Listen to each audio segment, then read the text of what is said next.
নমস্কার। কেমন আছেন সবাই? আশা করি সবাই খুব খুব খুব ভালো আছেন। আজকে বিকেলে ঘুম থেকে ওঠার পর হঠাৎ ও আমাকে এই ফুলটা দিল। আমার বিয়ের পর বলছিলাম না, গাছটাতে ওই ফুলটা প্রথমবারের জন্য ফুটলো, আর এটা ওই গাছটারই দ্বিতীয় ফুল। আসলে ওই দিকটাতে প্যান্ডেল হয়েছিল তো, আর অনেক দিন যাবৎ ছিল, প্রায় 1 মাস ধরে ধরুন প্যান্ডেলটা ছিল। কারণ আমার বিয়ের পরই ঠাকুমা মারা যায়। আমার অষ্টমঙ্গলার মানে অষ্টমঙ্গলায় গিয়েছিলাম, ফিরে আসার পরের দিনই ঠাকুমা মারা যায়। তো সেই জন্য প্যান্ডেলগুলো আর খোলেনি। প্যান্ডেলের সমস্ত কিছু ছিল, প্রায় 1-1.5 মাসের মতো প্যান্ডেলটা ছিল। কারণ 15 দিনে আমাদের কাজ হয়েছে, মানে ওই রকমই ধরুন না। তারপর কাজের সময় আবার 3-4 দিন এধার সেধার। তো এই জন্য প্রায় 1-1.5 মাসের মতো ওই জায়গাটা যেহেতু প্যান্ডেলের মধ্যে ছিল, তাই গাছে সেরকমভাবে ফুল হয়নি।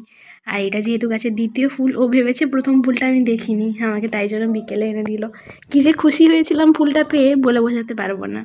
সত্যি এই ছোট ছোট বিষয়গুলো ভীষণ ভালো লাগে আমার। আজ বুধবার, বাজছে এখন 6:30টার মতো।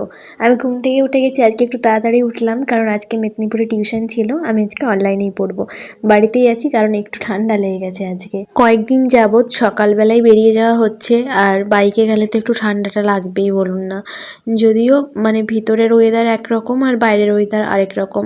আর তাছাড়াও তো সকালে একরকম আবহাওয়া, বিকেলে আবহাওয়ার পরিবর্তন হচ্ছে, আবার ভোরবেলায় কুয়াশা দিচ্ছে কোনো কোনো দিন। এই সমস্ত কারণের জন্যই বেশি করে ঠান্ডাটা লেগে গেল।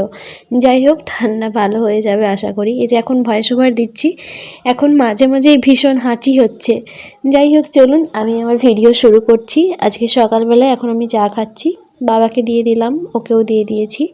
এখন আমি মাকে দিয়ে দেবো এটা, আর তারপর সমস্ত কিছু রেডি করে নেব। আপনাদের তো বললাম আজকে আমি অনলাইনেই পড়বো। হ্যাঁ, আজকে অনলাইনেই পড়ছি আমি। আজকে 8টার থেকে ক্লাস, ওই 8টা 10-এর দিকে স্যার লিঙ্ক দিয়েছিল। তারপর একদম প্রায় 10টা পর্যন্ত পড়াশুনো চলছিল। তো টানা একসাথে পড়াশুনো করার পর আমি একাই যদিও করছিলাম অনলাইনে, আমার বেশ কিছু বন্ধুবান্ধবও আজকে পড়লো। কারণ আজকে আমাদের এদিকে আবার বাসের একটু প্রবলেম ছিল, সেই কারণে। তো পড়াশুনো করার পর পিঠে খেলাম, যেগুলো কালকে মা কাকিমা পাম্পা বানিয়ে দিয়েছিল সেই পিঠেগুলো। তো বেশ কয়েকটা পিঠে রেখে দিয়েছিলাম সকালবেলায় খাবো বলে। আমার আবার পুর পিঠে সদ্য বানানোর চাইতে সকালবেলায় ভাজা করে খেতে বেশি ভালো লাগে। একদম লঙ্কা, বেশি করে কাঁচা লঙ্কা, জিরে, এই সমস্ত দিয়ে সর্ষের তেল দিয়ে সামান্য পরিমাণে নুন দিয়ে কাকিমার কাছ থেকেই শিখেছি এটা, কারণ বিয়ের আগে কখনো ওটা ভাজিনি আমি। তো ওগুলো দিয়ে খেলাম, বেশ ভালো লাগলো। আমি ক্লাস করছিলাম, তখন দেখলাম মা মুড়ি খাওয়ার জন্য বেগুনিও বানিয়েছে। তো কালকে বিকেলবেলায় মায়ের দেওয়া পিঠের সাথে আজকে এখানের মায়ের বানানো বেগুনি, দুটোর কম্বিনেশনে দারুণ আজকে সকালটা জমে গিয়েছিল। এখন আমি চা নিয়ে নিচ্ছি, আর এই সেই পিঠে আর মায়ের বানানো বেগুনি। পিঠেগুলো সত্যি বলতে ভীষণ সুন্দর হয়েছিল, আর বেগুনিগুলো তো প্রতিদিনই সুন্দর হয়। চলুন আজকে আপনাদের একবার একটা ফুল দেখাবো। এই ফুল গাছটা আমি বিয়ের আগে ওকে দিয়েছিলাম। আজ প্রায় 1.5 বছর আগে ফুল গাছটাতে প্রথম ফুল ফুটেছিল।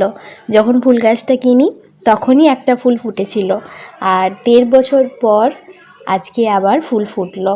মানে অনেক দিনের একটা গ্যাপ, তারপর নতুন ফুল ফুটলো।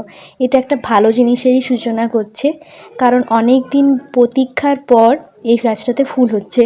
ও বলছিল ও নাকি সমস্ত আশাই ছেড়ে দিয়েছিল এই গাছটাতে ফুল পাওয়ার, আর ভেবেও ছিল একবার যে গাছটা এখান থেকে সরিয়ে দেবে।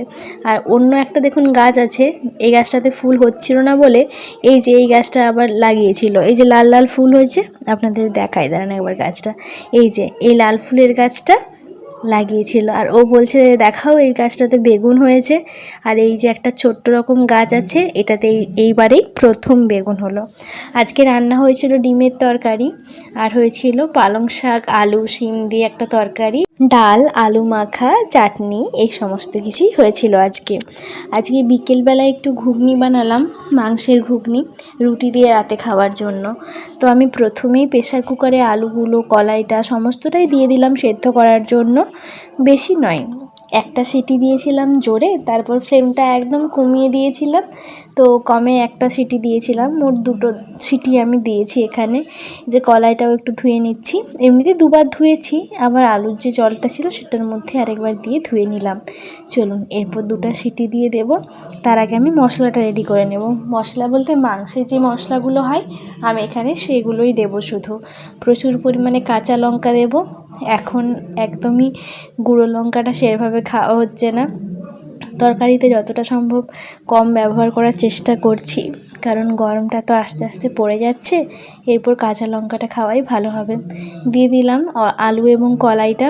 এরপর চলুন এটা দমে বসিয়ে দিই। দাঁড়ান, কিছু ধনেপাতা নিয়ে আসি, তারপর ওগুলো একদম ফাইন চপ করে নেব। এই যে ধনেপাতাটা আমি কেটে রেখে দিয়েছি, এই যে কাঁচা লঙ্কা, টমেটো, আর এখানে সামান্য পরিমাণে হলুদ গুঁড়ো, লঙ্কার গুঁড়ো আর আদা বাটা, এগুলোই আজকের মশলা। পেঁয়াজটা আর টমেটোটা ভাজার জন্য দিয়ে দিয়েছি। টমেটোটা আগেই দিয়ে দিলাম, তারপরে একটু সামান্য পরিমাণে নুন দিয়েছি যাতে টমেটোটা গলে যায় তাড়াতাড়ি।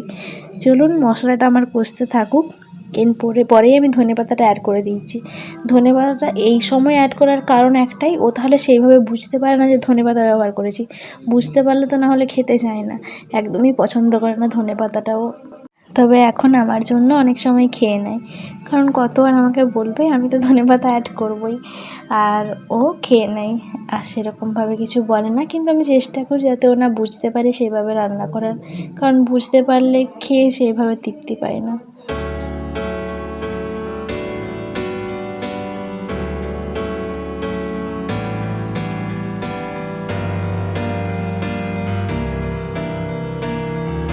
চলুন আমার রান্না হয়ে গেছে, আমি এরপর রুটি তরকারি সমস্তটা দিয়ে দিই। কালকে যে গজা বানিয়েছিল মা, সেই গজাটাও আছে, ওটাও সাথে দিয়ে দেব। তো রাত্রে রুটি, মাংস আর মাংসের ঘুগনি, মিষ্টি দিয়ে খাওয়া হয়ে যাবে। আর মা বাবার জন্য আমি আগে আলাদা করে তুলে রেখেছিলাম সেদ্ধ করা আলু এবং কলাই, তো ওটা এরপর গ্যাসটার সমস্তটা মুছে আমি করে নেব। চলুন তাহলে আজকের ব্লগটা এখানেই শেষ করছি। আপনারা সবাই ভীষণ ভালো থাকবেন, কালকে একটা নতুন ব্লগে আবারও দেখা হবে। টিল দেন সকলেই ভালো থাকুন, সুস্থ থাকুন, নিজেদের খেয়াল রাখুন, কারণ এই সময় ওয়েদার চেঞ্জ হচ্ছে, সবার শরীর খারাপ হচ্ছে, আমারও ইতিমধ্যেই হয়ে গেছে। আপনারা নিজেদের খেয়াল রাখুন, ভালো থাকুন, কালকে একটা নতুন ব্লগে আবারও দেখা হবে। আজকের মতো আসি, বাই।